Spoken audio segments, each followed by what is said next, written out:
Nomor 11, jika intensitas gelombang elektromagnetik rata-rata, berarti I rata-rata 3,75 kali 10 pangkat min 6 per Pi, besar induksi magnetik maksimum. Induksi berarti B maksimum ya. Nah, apa hubungannya itu? Induksi dengan B. Nah, rumus yang kita pakai adalah I sama dengan C kali B max kuadrat per 2 mu 0 ya. 2 mu 0. 2 mu 0. Berarti karena kita nyari B max, itu adalah I kali 2 mu 0 per C diakarkan. Oke, nah ini kan kuadrat ya. Berarti jadinya adalah I itu kan 3,75 kali 10 min 6 kali 2. Mu 0 itu adalah 4 Pi kali 10 min 7. Per C itu adalah, ini per Pi ya. Per Pi. Per C itu adalah 3 kali 10 pangkat 8. Nah, berarti ini kan perkalian ya. Ini perkalian. Ini coret bisa ya. Ini coret, ini coret. Terus kita tinggal kalikan 3,75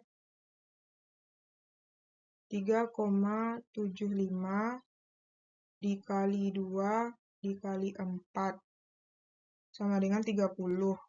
Berarti ini dapatnya adalah akar dari 30 kali 10 pangkat min 13 per 3 kali 10 pangkat 8.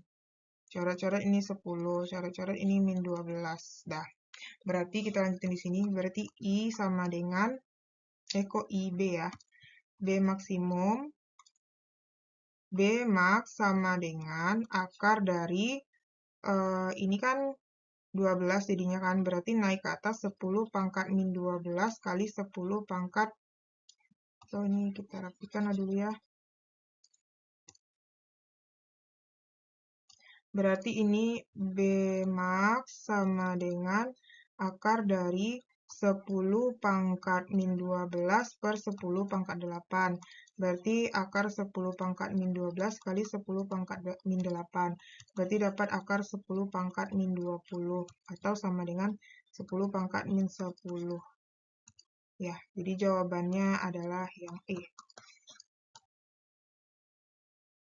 Nomor 12, jika ruangan memiliki induksi magnetik maksimum, induksi berarti B max, sama dengan 2V kali 10 min 6 Tesla. Besar intensitas I sama dengan, nah, ini sama kayak soal sebelumnya ya, berarti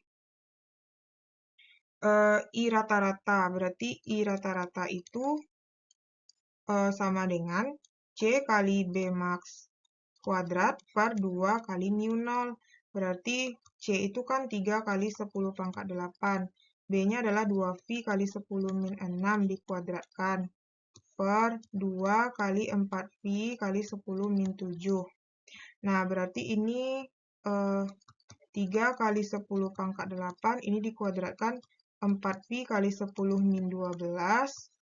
4V kuadrat ya, 4V kuadrat kali 10 min 12, berarti ini 8V kali 10 min 7. Ini habis, ini habis. Ini habis, ini habis, ini 2. Terus berarti ini adalah 3 kali 10 pangkat, ini sisa berapa nih? 5 ya. Min 5, berarti ini habis, sisa ini 3.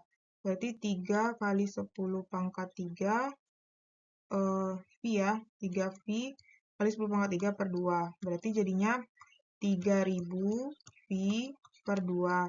Berarti ini adalah 1500 V. Ya, atau bisa juga 1,5 kali 10 pangkat 3V. 1,5 V kali 10 pangkat 3. Ya, C ya. 13. Dalam ruang hampa, gelombang elektromagnetik merambat dengan kelajuan C adalah 3 kali 10 pangkat 8. Jika kuat medan listrik, berarti E sama dengan 600, besar intensitasnya adalah.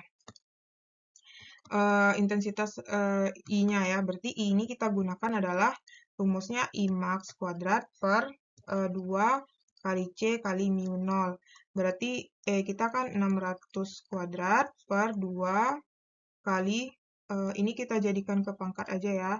6 kali 10 pangkat 2. Berarti jadinya ini 6 kali 10 pangkat 2 dikuadratkan. Berarti C 3 kali 10 pangkat 8. Mu 0 adalah 4pi kali 10 min 7. Kan? Berarti jadinya I sama dengan, berarti ini 36 kali 10 pangkat 4 per ini kali ini. Berarti 624 ya. 24pi kali 10 pangkat 1. Ya, ini coret-coret 3. Bagi 6. 6. Bagi 6. 4. 6 bagi 4. Tunggu. 2 kali C 3. Ini 36. 2 kali 3, 6. 6 kali 4. Ya, 36. Kalau 36 dibagi 24, bisa nggak ya? 1,5. Tunggu, berarti ini kan kita dapatnya tuh 6 dibagi 4, berarti kan nanti 1,5 per pi kali 10 pangkat 3 kan? 1,5 pi. Iya, 1,5 pi kali 10 pangkat 3 seharusnya. Berarti jawabannya nggak ada ya. F sama dengan 1,5 per pi kali 10 pangkat 3. Iya, karena ini emang ini rumusnya ya. Ini kan udah bener nih. 6 dikuadratkan, 36 kali 10 pangkat 4. Berarti 2 kali 3, 6. 6 kali ini 24. 36 bagi 24 itu adalah 1,5. Jadi jawabannya ya itu tuh mungkin ini 1,5 kali ya. Atau kita buat aja di bagian F 1,5 kali 10 pangkat 3 per pi ya. 14. Salah satu manfaat sinar ultraviolet dalam kehidupan sehari-hari digunakan untuk sinar UV itu digunakan untuk memeriksa keaslian uang ya. Nah, ada di dalam bukunya halaman 179. 15. Sinar inframerah adalah gelombang elektromagnetik yang dapat digunakan untuk, nah inframerah itu digunakan untuk mencari jejak sebuah benda ya, B. Kalau misalnya ini enggak, ini sinar gamma ya. Sel kanker ini juga gamma. Memasak makanan ini adalah cahaya tampak ya. Terus memeriksa kualitas logam itu sinar X. Kemudian kalau ini jadi yang lebih tepat itu jawabannya adalah yang B ya. 16. Stasiun radar mengirim sinyal terhadap pesawat tak dikenal yang melintas di wilayah teritorial Indonesia. Selang waktu antara pengiriman dengan penerimaan kembali sinyal tersebut adalah 0,2 milisekon atau dijadikan ke sekon 0,2 kali 10 pangkat min 3 sekon atau 2 kali 10 pangkat min 4 sekon. Jarak pesawat itu dengan stasiun adalah S. Nah, jadi rumus yang kita gunakan itu adalah C kali T bagi 2. Nah, jadi bolak-balik ya, dikirim dan diterima gitu kan. Jadi C 3 kali 10 pangkat 8 kali 2 kali 10 min 4 dibagi dengan 2. Coret-coret berarti 3 kali 10 pangkat 4. Atau sama dengan 30.000 meter atau sama dengan 30 kilometer. Jadi jawabannya adalah yang B. 17. Gelombang elektromagnetik yang dapat dimanfaatkan untuk mengetahui retak atau tidaknya tulang seseorang setelah mengalami benturan akibat terjatuh dari kendaraan bermotor adalah, ini adalah sinar X ya. Jadi ada di bukunya halaman 179, yaitu C ya. Nah, sekarang kita lanjut soal nomor 18. Gelombang elektromagnetik yang dapat merusak sel jaringan manusia. Nah, itu ada di halaman 181. Jadi katanya, adapun bahaya yang ditimbulkan pada penggunaan sinar X secara berlebihan adalah menyebabkan kerusakan pada sel dan jaringan. Munculnya sindrom radiasi akut seperti mual, muntah, diare, hingga pendarahan. Selanjutnya, bahaya yang ditimbulkan dari sinar gamma diantaranya dapat menyebabkan kanker, sindrom radiasi akut, bahkan mutasi gen. Jadi dia merusak sel dan jaringan ya. Berarti ini jawaban yang lebih tepatnya adalah sinar X ya. Nah, ini mengacu dari buku halaman 181. 19. Kondisi yang dapat terjadi akibat adanya radiasi sinar ultraviolet bagi kehidupan manusia yaitu di sini yang pertama katarak mata iya, kanker kulit iya, herpes iya. Jadi jawabannya 1, 2, dan 3 A ya.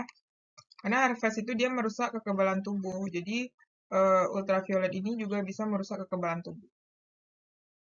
20. Kondisi yang dapat terjadi akibat penggunaan microwave secara terus-menerus adalah menyebabkan kanker usus dan mineral, vitamin, dan gizi makanan juga menurun. Jadi jawabannya 1 dan 2. Nah, kalau adik-adik punya pertanyaan atau jawaban yang lain bisa kita diskusikan di kolom komentar ya.